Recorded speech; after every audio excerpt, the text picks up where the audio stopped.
Hello everyone, and welcome back to Caffeinated Dragonware. I'm Lisa, and my husband and I are working on a game called X's Stage Left, a mobile game where you play as a stage hog trying to stay on stage as long as possible. Today I have a major update. I finally managed to program tomatoes! Specifically tomatoes that the audience throws at the player. Let me tell you how I did that.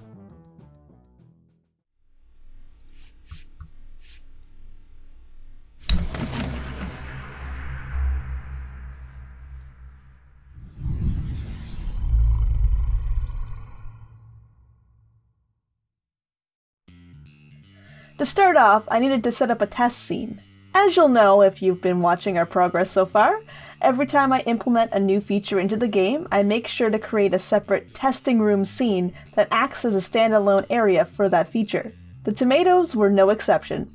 I whipped up a new room and quickly yoinked my enemy spawning script and dropped it into the scene, modifying it so instead of spawning enemies, it spawns crowd hands holding tomatoes!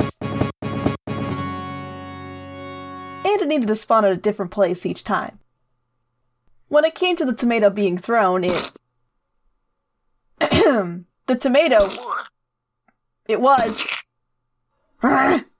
too sudden. You see what I mean?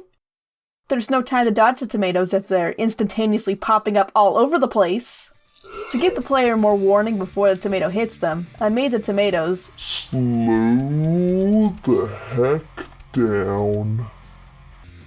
I did this by having it move to several positions on its way to the target. And, of course, I had to shrink it as it moved to give it the illusion of depth. However, I hit a snag with this, because the way I had it generating them, it looked like the tomatoes just kept respawning. After tweaking this, the next issue was how it shrunk way too fast. I made it look like the tomato was flying. It made it look like the tomato was being flung at the speed of light.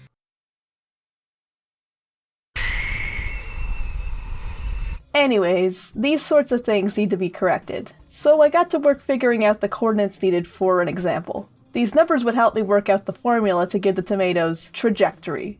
Then after breaking things yet again, I finally got the movement formula working. Pretty impressive, right? I bet none of you had doubts at all.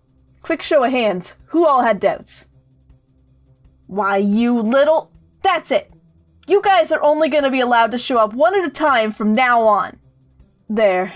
Now we're at the point where the tomato is sent towards the player, but it just keeps going. It doesn't stop at all, which obviously is a bit of an issue.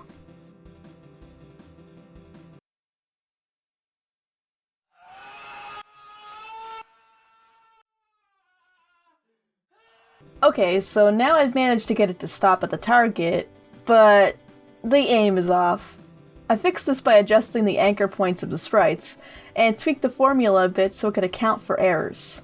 So now the distance variable equals target plus or minus the start coordinates, all divided by 0.25, then the distance is rounded and multiplied by 0.25, and then I add 0.25 to account for rounding errors.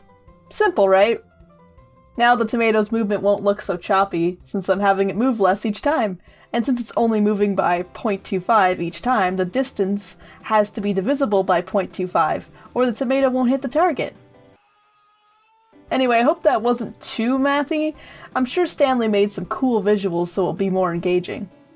Also, I know what you're going to ask, and yes, I could have used ray tracing to ensure it doesn't keep going and clip through, but this method gives it a more retro feel and harkens back to a more nostalgic time when video games... Oh, who am I kidding? I really didn't want to have to deal with ray tracing right now. Plus, I like coming up with complicated formulas. It's kind of my thing. Don't take this from me, okay?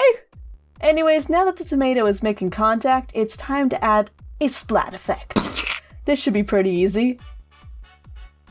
Yep, just made an if statement telling the game to change the sprite on contact. And behold! Tomatoes up and ready to bombard the player with red mushiness. Thank you so much for watching, everyone. I hope you enjoyed this entry into our devlog series. We post videos every other Saturday, so my husband Stanley will have something in store for you 2 weeks from now. and I'll be back 2 weeks after that to show my progress on the game's attention/difficulty meter. Until then, bye guys!